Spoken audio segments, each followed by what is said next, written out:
আজকে আমার বলভদ্র মহাশয় অনেক কথা বললেন কবির ভাষা দেখে দেয় ধারণা যদি জবাব না হয় তা কাটনিও হয়। আমি বলছিলাম আল্লাহ নাম হোক কৃষ্ণ নাম হোক, যদি নামের ভিতর ভক্তি না থাকে কোনো নামই মুক্তি হবে না। এখন উনি আবার বলতেছে মুসা নবী এক পাখি ইয়া করিম বলে ডাকতেছিল, ডাকাটা ভুল হইল। এরপর আল্লাহর কাছে গিয়ে বললো যে পাখিটার আমি একটু হেদায়েত করে আসছি। তো পাখি আল্লাহ ডেকে বললো ও যে নামে ডাকতেছে ওইটাই ঠিক আছে। অনেকে করিম বলে আমাকে ডাকতে পারে না, তো ওর যে ডাকতেছে এটাই ঠিক। আমিও তো তাই কইছি, আমি তো তাই বলছি যে নামে ভক্তি থাকতে হবে। ইয়া কুরুল বলুক বা ইয়া করিম বলুক, এক কানা কয় আমার বউ কই, কানা কয় আমিও তো তাই কই। ব্যাপারটা এক হয়ে দাঁড়ালো না? রাগ হয় না বাবা, একটু কথাটা না বলে পারতেছি। একজন 60 বছরের বুড়ো মানুষ বউ মরে গেছে, 60 বছর, কিন্তু 60 বছরের বউ মরে গেছে। জমি জমা তারপরে 50-60 বিঘের কম নাই, সামনে আছে টাকা পয়সা আছে। তো না আমি কাকার কথা বলছি, 60 বছর বয়সে বউ মরে গেছে, এখন টাকা পয়সা আছে, করবে কি বলে দিয়ে? এক গরিব মানুষকে 10 বিঘা সম্পত্তি লিখে দিয়ে ওর 16 বছরের মেয়েটা বিয়ে করে নিয়েছে, 10 বিঘা জমি লিখে দিয়ে। আর ওই মেয়েটারও বুঝাইছে যে আর কয় বছরই থাকবে, এরপর অন্তত 50 বিঘা জমির মালিক তো তুই, কত টাকা। এখন ওই মেয়ে মানে অনিচ্ছা সত্ত্বে বিয়ে হয়েছে। এখন কি করবে আমার কাছে বলেন দেখি? 16 বছরের মেয়ে ওই 60 বছরের বুড়ো পছন্দ করে রাখে। এখন এ ভালো না ও ভালো না, দুর্গা পুজো মার্কেট করে দাও না। এখন বুড়ো মানুষ চিন্তা করছে যে নতুন বউ এ রাখতে গেলে বেশি করে শাড়ি চুড়ি গয়না দিতে হবে। তো বুড়ো কয় তোরে কি কব, চল তোরে নিয়ে আজকে আমি মার্কেটে যাব। তো শাড়ির দোকানে গেছে, বুড়ো গিয়ে জারি দিচ্ছে তোর দোকানে যত ভালো শাড়ি আছে ওর থেকেও 5,000 টাকা দামের বেশি শাড়ি দেখা। দোকানদার চিন্তা করছে এক কাস্টমারে হয়ে যাবে। আমি বুঝতে পারছেন তো, মনে করেন 60 বছর স্বামীর বয়স আর স্ত্রী হলো 16, মানায় বোঝাও তো যায় না। হ্যাঁ, এখন দোকানদার উপরের তাক থেকে মোটা একটা শাড়ি নামাইছে। বুড়ো কায়ের দাম কত? 80,000। বুড়ো কায় আর এক তাক নিচে নাম, অত উপরে উঠিস না। আর এক তাক নিচে নামছে, এর দাম কত? 60,000। আর একটু নিচে নাম। আর এক টাক নিচে নামছে, এর দাম কত? এর দাম 40,000। আর এক টাক নিচে আয়। নিচে আসতে আসতে 750 টাকার লেভেল পর্যন্ত আইছে। বুড়োর কাছে ওই টাকা আছে 750 টাকা। এখন ওই 750 টাকার যেটা দেয় ওইটাই পছন্দ হয়, কিন্তু ওই মেয়ের তোর পছন্দ হচ্ছে না। এখন বুড়ো কাই খান না, ওই নতুন বউ কয় যেটা বেশি পাইর ভালো না, এই আরেকটা দেখা, আরেকটা দেখাইছে, এইটা নাও 750 টাকা শাড়ি। এর গুটি ভালো না, এই আরেকটা দেখা। এখন করছে যে এর জরি ভালো না, এই আরেকটা দেখা। সুতা ভালো না, আরেকটা দেখা। ব্লাউজের পিস ম্যাচিং নাই। 10টা থেকে 1টা পর্যন্ত শাড়ি ভাঁজ ভাঙতেছে দোকানদার, ভাঙতে লাড হয়ে গেছে দুই পাশে। দোকানদার একটা শাড়ি বিক্রি করতে কয়টার ভাঁজ ভাঙে, রাগ হয়ে যাচ্ছে। এখন বুড়ো কয় এটা নে, আর ওই যে বউ কয় এটা জুড়ি ভালো না, জড়ি ভালো না, সুতা ভালো না, ব্লাউজের পিস ম্যাচিং নাই। দোকানদার রাগ হয়ে বলতেছে কি, এত বাসাবাসি না করে তোর বুড়ো বাপ যেটা কয়টা নিয়ে বাড়ি চলে।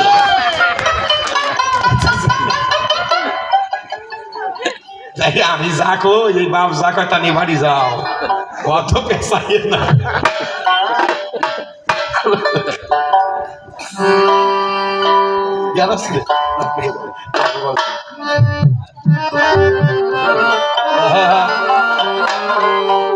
পারে পাগল রে তোরা বলে ঘরে বেঁধেছি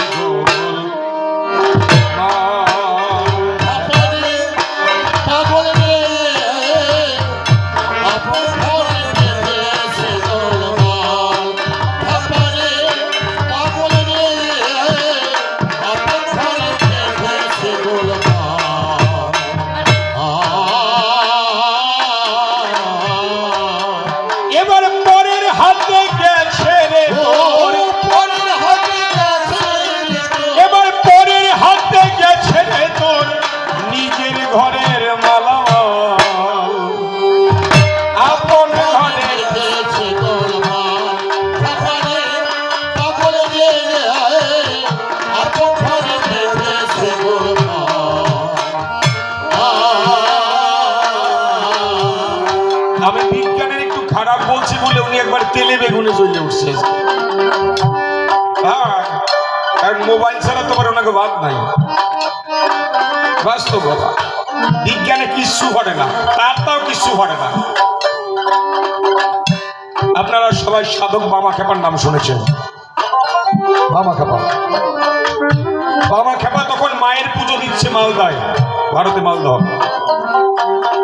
তখন মালদা থেকে কলকাতায় একটাই মেল ট্রেন আসতো 12:30টায়। তো বামা খেপা মালদায় মায়ের পুজো দিচ্ছে, এক ভক্তকে ডেকে বলছে, বাবা রে তুই একটু স্টেশনে যা, গিয়ে টিটি আছে আর যারা আছে ওদের কাছে গিয়ে বলবি যে ট্রেনটা যেন আধা ঘন্টা পরে ছাড়ে, আমার পুজো দিতে আধা ঘন্টা দেরি হবে। তোর এক ভক্ত এসে যারা ছিল দেখে বললো যে বাবা বলছে আধা ঘন্টা পরে ট্রেন ছাড়তে, বাবার পুজো দিতে দেরি হবে। ট্রেন কর্মকর্তা ডাক দিয়ে বললো, তোর বাবারে বল তোর বাবার জন্য ট্রেন দাঁড়াবে না, কালকে যেন তোর বাবা যায়, ট্রেন জাস্ট টাইমে যাবে। ছেলেটা বাবা খাবার কাছে এসে দেখে বললো, বাবা ট্রেন নাকি জাস্ট টাইমে যাবে, তোমার নেবে না। আমার মায়ের পুজো তো হবে না, চিন্তা করিস না, মার পুজো দেই, ট্রেনে না মানে না নিয়ে যাবে না। 12:30 বেজে গেছে, বাঁশিতে হুইসাল দিল। যখন ট্রেন চালক তার রুমে গেল, ইঞ্জিন ঘরে গিয়ে যখন স্টার্ট দিচ্ছে, স্টার্ট নিচ্ছে, ট্রেন স্টার্ট নিচ্ছে। 19 জন ইঞ্জিনিয়ার আনা হলো, তারা পরীক্ষা করে দেখলো সকল কিছু ঠিক আছে, স্টার্ট হচ্ছে। তখন 1টা 2টা 3টে বেজে গেছে। অনেক বৈজ্ঞানিকরা আসছে এখানে, কিন্তু রোগ কি তারা ধরতে পারছে। তবে ভারতবর্ষের মানুষ যারা, তারা ভক্তি অন্তরে থাকে। ওর মধ্যে থেকে একজন বললো, এমন কোন ঘটনা কি আজকে ঘটেছে এখানে স্টেশনে? ওর মধ্যে থেকে একজন বললো, হ্যাঁ, একজন নাগা সন্ন্যাসীর মতো একটা লেংটি করে একটা লোক এসে কয় বাবা নাকি পুজো দিতে দেরি হবে, আধা ঘন্টা পরে যেতে বলছে, কিন্তু আমরা মানিনি। সবাই ডেকে বললো, তাহলে ট্রেনের চিন্তা না করে সাধুরে খোঁজো, ওই সাধুরে খোঁজো। ইন্ডিয়ান প্রশাসনের লোক যারা সাধুকে খুঁজতে বিভিন্ন জঙ্গলে চলে গেল, তারা গিয়ে দেখতে পায় সাধক বামা খেপা উনি পুজো দিচ্ছে। বামা খেপা ওদের দেখে বলছে, কি রে, বলছি না ট্রেন যাবে না, আমার না নিয়ে যায় নাকি, মায়ের পুজো হবে না? সবাই মিলে করজোরে ডেকে বললেন, অনেক হাজার হাজার মানুষ ঘরে ফিরতে পারছে না, সাধু কৃপা করেন। পুজো শেষ হয়ে গেল, বামা খেপা ট্রেন স্টেশনে এসে দাঁড়ালো। এখন বলছে, চল আমার নিয়ে চল। এক ইঞ্জিনিয়ার ডাক দিয়ে বললো, আপনারা যাওয়া হবে না, ট্রেন স্টার্ট দিচ্ছে। আমরা বৈজ্ঞানিকরা পরীক্ষা করে দেখলাম ট্রেন স্টার্ট নিচ্ছে না। বামা খেপা বললো, সব তো তোকে ইচ্ছায় হয় না, আমি যাব বলে মা আমার ট্রেনটা চালাতে দেয়নি। গিয়ে ট্রেনের উপর ওঠ, বসে শোনেন বিজ্ঞ ধরো, সবাই গিয়ে উঠলো। বামা খেপা কমন্ডল হতে জল ঢেলে হাতে ট্রেনের গায়ে ছিটিয়ে দিয়ে বললো, জয় মাতা। চাবি দেওয়ার সঙ্গে সঙ্গে ট্রেন স্টার্ট নিয়ে সেদিন ভারতবর্ষে একটা আইন পাস করে দিলেন, কেরুয়াধারী কোন সাধু বাবা, কোন সন্ন্যাসী, কোন নাগা সন্ন্যাসী ট্রেনে উঠলে তাই আজ পর্যন্ত ভারতবর্ষে ট্রেনে তাদের কোনো ভাড়া নাই, বিনে পয়সায় যেতে পারে। বৈজ্ঞানিকটা কি করে, ও সাধু তো জল ছিটাই দিলেই পারে।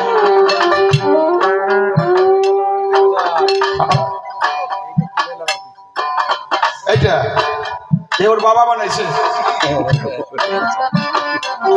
যদি ভগবান শস্য না দিত, যদি পান না হতো,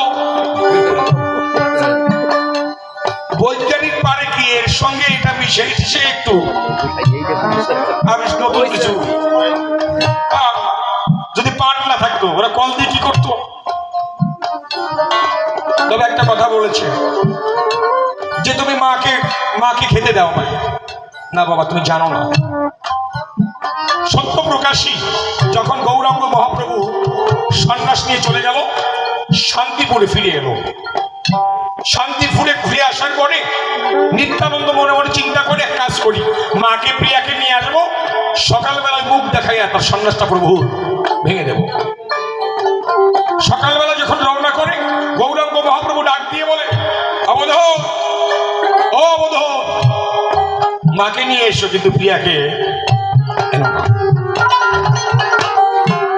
শচীরানী যখন শান্তিপুরে অদ্বৈতাচার্যের বাড়ি আসলেন, মহাপ্রভুকে দেখে কান্না করছে। গৌরাঙ্গ মহাপ্রভু ডেকে বলল, মা তুমি কাঁদছো? তুমি কি কাঁদছো? আমি এখনই সন্ন্যাস ভেঙে দেব। শচীরানী ডেকে বলল, তাই? অনিমাই, তুই আমার কান্নাটা দেখলি, সুখটা দেখলি না?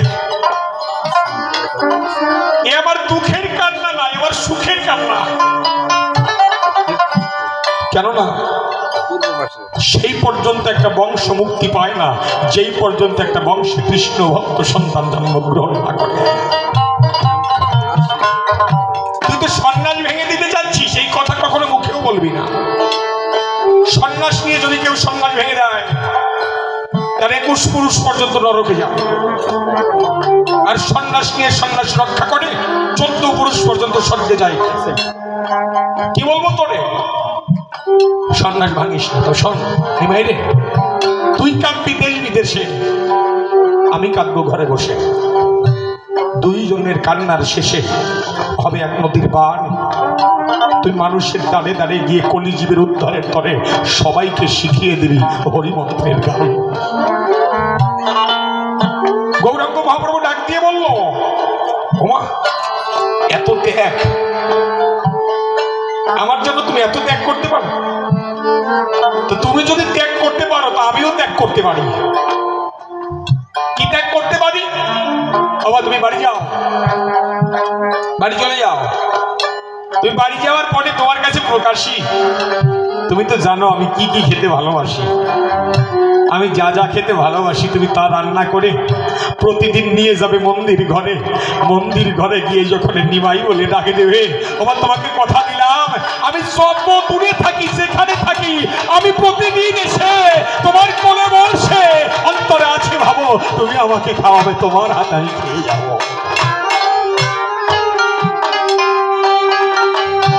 মহাপ্রভু বললেন, আমি যেখানে যত দূরে থাকি এসে আমি খেয়ে যাব। কথাটা অসঙ্গত। প্রতিদিনই আমার মহাপ্রভু নিজের মায়ের হাতে এসে খেয়ে যেত। আর তুমি বলছো সেই মাকে আমি ত্যাগ করেছি? না, শুধু তাই নয়, মাকে কি আশীর্বাদ করলেন যখন বললো যে তুমি রান্না করবে আর আমি প্রতিদিন খেয়ে যাব। শচীরানী ডেকে বললেন, অরে ভাই, তাহলে যতদিন আমি থাকবো ততদিন তুই আমার হাতে খাবি, তাই তো? কিন্তু যেদিন আমি থাকবো না সেদিনের কথা তো বললি না। আমি এখন আছি, যতদিন আমি থাকবো তুই আমার হাতে খাবি, যেদিন আমি থাকবো না। গৌরাঙ্গ মহাপ্রভুকে ডেকে বললেন, মা তুমি জানো না তোমার কাছে প্রকাশী, আমি যতবার পৃথিবীতে আসি তুমি আমার মা হও। শুধু তাই নয়, তোমাকে এড়াতে শক্তি নাহিব আমার, তব গর্ভে জন্ম আর লইব দুইবার। শেষ জন্ম লইব যখন ঐশ্বর্য কোণে, আমার হরি নামে মাতাইব সর্বজীবনে। অন্তরে আছে ভাবো সেই দিন আমি তোমাকে তোমার কোলে থেকে সংসার ধর্ম প্রচার করি। কিন্তু উদার পরিসর। আর যদি এবার আসি সাধনায়, আচ্ছা বাবা এই জগতে সবচেয়ে আপন কে বলেন তো? সবচেয়ে আপন কে? মা বাবার মতো আর আপন কেউ হয় না, তাই তো? ঠিক বলছি তো? হ্যাঁ, দেখেন একটু চিন্তা করে, রামায়ণের ভিতরে একজন দর্শু ছিল যার নাম ছিল রত্নাকর দর্শু, যিনি রামায়ণ রচনা করলেন। ওনার আগে নাম ছিল রত্নাকর দর্শু। রত্নাকর সারা জীবন পাপ করে নিজের মাকে খাইয়েছে, বাবাকে খাইয়েছে, স্ত্রীকে খাইয়েছে। নারদ ঋষি আর ব্রহ্মা ব্রাহ্মণ বেশে রত্নাকরের পাশে। নারদ ডাক দিয়ে বলল, রত্নাকর পাপ করলে তো জনম ভর, এই কথা দেখেছো ভেবে তোমার তোমার এই পাপের ভাগ কে নেবে? রত্নাকর দস্যু বলল, আমার বাবা নেবে, আমার মা নেবে, আমার স্ত্রী নেবে। নারদ বলে, একবার শুনিয়ে আসো। যত সোজা ভাবতেছো তত সোজা না, সংসার এত সোজা না। মুখ দিয়ে অনেক কিছু বলা যায়, কাজের বেলায় নয়। লতা পাতা দিয়ে বন্ধন করে তুই ব্রাহ্মণকে গেছে বাবার দ্বারে। যেমন ঋষি বাবা হয়, ডাক দিয়ে কয়, বাবা একটা কথা বলো তো, তবে আমি কি পাপ করলাম? পাপের ভাগ কি তুমি নেবে? যেমন ঋষি ডাক দিয়ে বলে, খোকারে তুই কি বোকারে? আমি দেই ধারণা এই জগতে পাপের ভাগ কেউ নেয় না, যার যার পাপ তাকেই ভোগ করতে হয়। মায়ের কাছে গেল, মায়ের মতো দরদি নাই। মায়ের কাছে গিয়ে বললো, তাই ও মা, তুমি কি পাপের ভাগ নেবে? মা ডেকে বলে, নিজ বদনে নারীরা থাকে 3 জনের অধীনে। বাল্যকালে থাকে বাবার অধীনে, যৌবনে মায়ের স্বামীর অধীনে, বার্ধক্যের সন্তানের অধীনে। তো তুই যখন আমার কোলে ছিলিস, তোকে আমি খাইয়েছি, পাপ করেছি কি পুণ্য করেছি তা তো হিসাব তোকে দেইনি। এখন আমি তোর সন্তানের মতো হয়ে গেছি, তুই আমাকে খাওয়াবি। পাপ করবি কি পুণ্য করবি তা তো আমি জানি না, তা তো আমি জানি না। বাবারে পাপের ভাগ নেয় না, মাও নিল না। স্ত্রীর কাছে গেল, ডাক দিয়ে কয়, মানুষ খুন করে কত সোনা দানা টাকা পয়সা তোমারে দিলাম, আমার পাপের ভাগ কি তুমি নেবে? স্ত্রী ডাক দিয়ে কয়, আমি তোমার সহধর্মিনী, অর্ধাঙ্গিনী। ধর্মকর্ম করলে পরে, পুণ্য হলে পরে অর্ধেক আমার দিতে পারো, দেই ধারণা, কিন্তু পাপের ভাগ আমি নেব না। বাবা নিল না, মা নিল না, স্ত্রী নিল না। আপনারা গুরুর কাছে যান না, গুরুর কাছে গেলে পরে, আচ্ছা গুরু প্রথমে কি বলে? প্রথম কথা কি? বাবারে তোর এই জীবনে জ্ঞানে অজ্ঞানে যত পাপ করেছিস, তোর সব পাপ আমি নিয়ে নিলাম। আজ থেকে আর কোনো পাপ কাজে লিপ্ত হস না। বলেন আপনকে, আপনকে। ইসলামে দুটো কথা বলিনি, শোনেন। আমরা বলি গুরু, আর ইসলাম ভাইরা বলে পীর। একজন পীর ছিলেন, যার নাম ছিলেন পীর শিবলি। তার হাজার হাজার ভক্ত, হাজার হাজার ভক্ত। তো আমরা এমন একটা মাঝে মাঝে একটা দিন করি না, ওই দিনে কিন্তু গুরু বাড়ি যাই। বছর একটা দিনে গুরু বাড়ি যেতে হয়। তো গুরু বাড়িতে হাজার হাজার ভক্ত গেছে। আচ্ছা গুরু কি সবসময় বয়ান করে? সবসময় কথা কয়? বিশ্রামে যায়? তখন কিন্তু আসর মিস যায় না। ওই ভক্তদের ভিতরে ভালো যে জানে সে কথা বলে। তো গুরু মশাই পীর সাহেব ভিতরে গেছে, ওর মধ্যে থেকে কয়েকজন আলোচনা করতেছে। তা আলোচনা করতে করতে ওর মধ্যে একজন প্রশ্ন করে বসে, আচ্ছা এই যে আমরা গুরু ধরি, পীর ধরি, যাই করি আর না করি, আপনারা এখানে হাজার হাজার লোক আছেন, আপনারা কেউ সবাই একটা কথার জবাব দেন তো, কি আপনারা কি কেউ কোনোদিন আল্লাহরে দেখছেন? এরকম লোক থাকে না? আল্লাহকে দেখছেন? সবাই বলো নাউজুবিল্লাহ। বলে কি আল্লাহ দেখা যায় নাকি? আল্লাহকে দেখা যায় না, আল্লাহকে দেখা যায় না, আল্লাহ তো কিছু নাই। আচ্ছা তাহলে একটা কথা বলেন তো, আমরা সবাই শুনেছি এই কোরআন আল্লাহর খাস জবানে, জবান। আচ্ছা জবান শব্দের অর্থ কি? মুখের ভাষা। আপনি যে বললেন আল্লাহ নাই, তার মুখের ভাষা হলো কি করে যদি না থাকে? খাস জবানে কোরআন হলো কি করে? আমরা যা করি আল্লাহ দেখে, দেখতে হলে চোখ থাকতে হবে। তার হায়াত, মওয়াত, রিজিক, দৌলত আল্লাহর হাতে। আমরাই তো বলি সবাই আল্লাহর হাতে। আমি আপনি তো আল্লাহর হাত বাড়াইলাম। আল্লাহ আরো সে লৌহ কুরসিতে বসে আছে। শুধু তাই নয়, হাসরের মাঠে আল কাহার হয়ে আল্লাহ বিচার করবেন। দেখলো সেদিন তো দেখবেন, একদিন দেখলে আজকে দেখেন বা পরে দেখেন, পরে দেখা যাবে। এটা প্রশ্ন করেছি কেউ আল্লাহকে দেখেছেন? সবাই বলে নাউজুবিল্লাহ, আল্লাহ দেখা যায় না। ওই হাজার হাজার ভক্তের ভিতর থেকে একজন গাম ছাগলায় দিয়ে দাঁড়াই গেছে, দাঁড়াই বলতেছে সবাই প্রশ্ন না করে আমারে করে। ওর নাম ছিল কাশেম। হ্যাঁ, আল্লাহকে দেখেছেন? কাশেম ডাক দিয়ে আমি কি আল্লাহকে দেখেছি? শুধু তাই, আমি প্রত্যেক দিন আল্লাহর নিজের হাতে খাওয়াই, আমি নিজের হাতে আল্লাহরে গোসল করাই, আমি নিজের হাতে আল্লাহরে ঘুম পাড়াই, পরে আল্লাহ ঘুমায়। শরীয়ত বর খেলার কথা না। শরীয়তে আলেম যারা ছিল সবাই দাঁড়াই গেল, এই বিচার কর। তো কথা কইছে কি? বিচারের রায় হলো কি? যত লোক এই কথাটা শুনেছে আরে তরবারি দ্বারা তত টুকরো টুকরো করে ফেলা হোক। তখন কাশেম দাঁড়িয়ে গেছে, ঘাতক তরবারি হাতে দাঁড়িয়েছে। কাশেমকে ডাক দিয়ে বলছে তোর শেষ ইচ্ছা কি? তুই কি কিছু খাবি? তুই কি কিছু খাবি? কাশেম ডাক দিয়ে একবার কত কিছু খেয়েছি রে ভাই, কিন্তু গলার নিচে গেলে আর কোনো কিছু স্বাদ পাইনি। স্বাদ হচ্ছে সব জিহ্বার।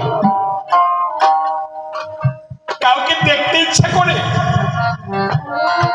কাশেম দেখে বলছে বাহ, কত কিছু দেখেছি দুটি আঁখি, না জানি দুনিয়ায় আছে কত কিছু দেখার বাকি, কিন্তু আজকে দেখতে চাই প্রাণ পাখি, তোরা দেখাতে পারবি নাকি? কি আমি মরে যাব তাতে দুঃখ নাই, কিন্তু মরার সময় আমার গুরু পীর কেবলারা যদি সামনে দেখতে পাই, আমি ওই রূপটা দেখতে দেখতে মারা যাব। একজন গিয়ে পীর সিদ্দিকের কাছে বলছে যে আপনার ওই ভক্ত মরার সময় দেখতে চান। গুরু ডাক দিয়ে না না না না, ওরা দেখা দেওয়া যাবে না, তাড়াতাড়ি ওরা বাইরে ফেলাতে। আরে মেরে যে কথাটা বলেছে ওরা মেরে আর মৃত্যুর সংবাদ আমার কানে নিয়ে। ভক্ত এসে ডেকে বলছে কাশেম রে, দয়াল খুব নিঠুর, দয়াল খুব নিঠুর। কাশেম ডাক দিয়ে বলছে এই কথা বলিস না, দয়াল যদি হয় তা সে নিঠুর হয় না। আচ্ছা, আপনারা কি এই প্রশ্নটা কোনোদিন মনে মনে ভাবছেন? আল্লাহর এক নাম রহমানের রাহিম, আমরা তো বলি রহমানের রাহিম। রহমান শব্দের অর্থ দয়ালু, রাহিম শব্দের অর্থ দয়ালু। এই দুই দয়াল এক জায়গায় হলো কেন? দয়াল একটা থাকতে পারতো, দুইটাই দয়াল। রহমানও দয়াল, রাহিমও দয়াল, রহমানের রাহিম। এক দয়াল সবার জন্য দয়াল, আর এক দয়াল সবার জন্য দয়াল নয়। যে কাহার হয়ে বিচার করবেন, পাপীকে শাস্তি দেবেন। দয়াল কখনো নিঠুর হয় না। আচ্ছা, আমি দেখি আমার দয়াল দেখা দেয় কিনা। উনি চোখ বন্ধ করে আরবের দেশে চলে গেলেন। যখন উনি আরবে গেলেন, মানে ধ্যানে গেলেন, দেখতে পায় কলমের ভিতর থেকে গুরুর ছবিটা ভেঙে উঠলো। ডাক দিয়ে বললো কাশেমনি বাজান, তোর ভয় নাই, আমি তোর ভিতরেই আসি, তোর ভয় নাই, পরীক্ষা দে। শরীয়তে আর গাড়ায় পরীক্ষা না দিলে জগতের মানুষ মারুফত কি তাকেও শিখবে না। পরীক্ষা দে।